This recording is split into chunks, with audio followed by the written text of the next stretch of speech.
displays of affection in airports and now grounds for the local TSA Grope team to, at the very least, pat you down. This is the conclusion after a 4-year-old girl was recently patted down at Wichita Airport in Kansas by TSA agents while kicking and screaming. The girl had run to her grandmother and hugged her. The grandmother had not yet been groped through security, and so the 4-year-old was required to be patted down. The child, having recently been taught by responsible parents about stranger danger, fought the invasion of her person with everything she had. Meanwhile, TSA agents held her, yelled at her to be quiet, and called her an uncooperative suspect. The girl's family has since filed formal complaints with both the TSA and the airport.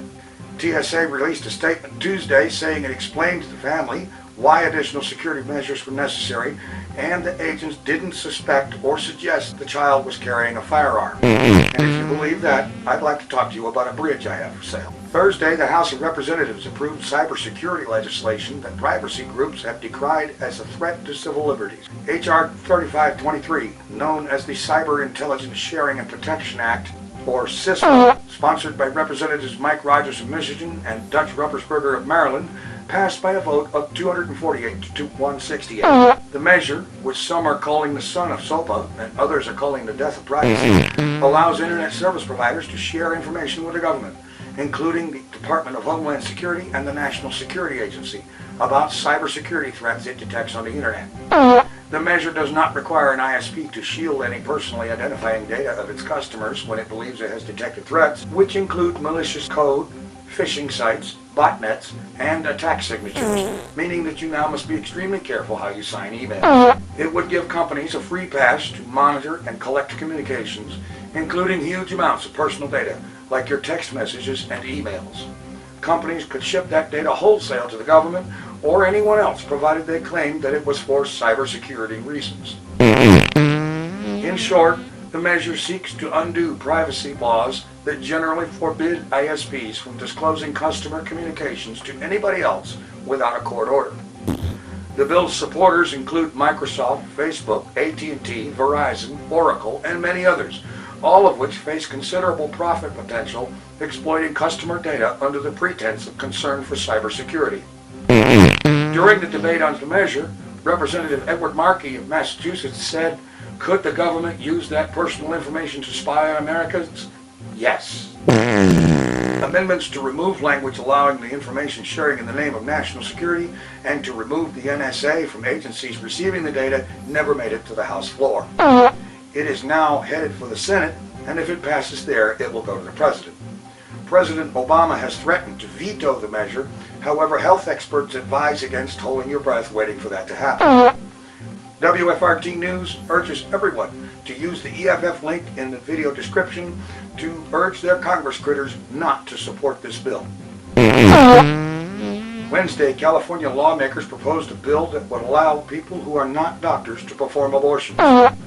The measure would significantly expand the number of abortion providers by allowing nurse practitioners, nurse midwives, physician assistants, and shade tree mechanics to perform first trimester abortions. Planned Parenthood affiliates of California say the results of a 5-year study by the University of California at San Francisco proved that it's so easy a caveman could do it. The National Caveman Anti-Defamation League has filed a suit against Planned Parenthood in response to their implication that cavemen are less intelligent. The whereabouts of famous YouTube personality Bob remains a mystery today after FBI agents raided a video store in Oregon that specializes in Babes of Star Trek Gone Wild video collections.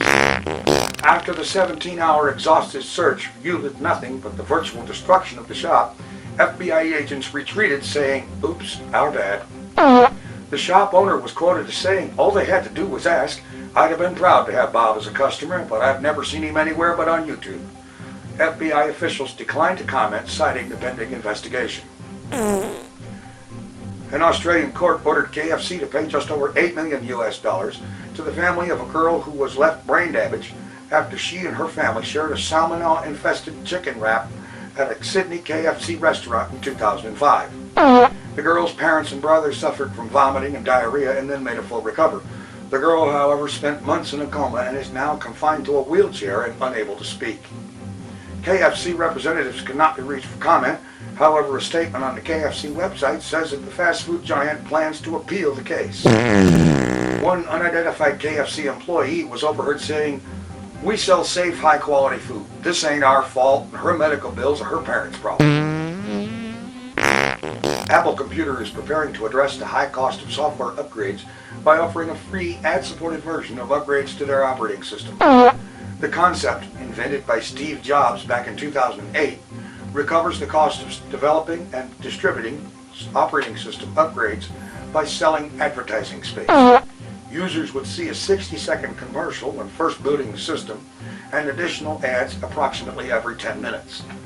Advertising content would automatically be loaded while the computer was online, and some of the ads would be context sensitive, such as advertisements for printer ink when the printer's ink supply was low. Apple also said that if users decide they did not want to view advertisements, they could either turn their computer off or, quote, pay serious bucks for the ad-free version, unquote. A spokesman from Microsoft said today that he sincerely hopes that Apple follows through with this idea because it would mean the sharpest increase in the sale of Windows install disks in history. That's the way it is, Friday, April 27, 2012. Stay tuned to WFRT News for reports on social, corporate, and political flatulence as it occurs.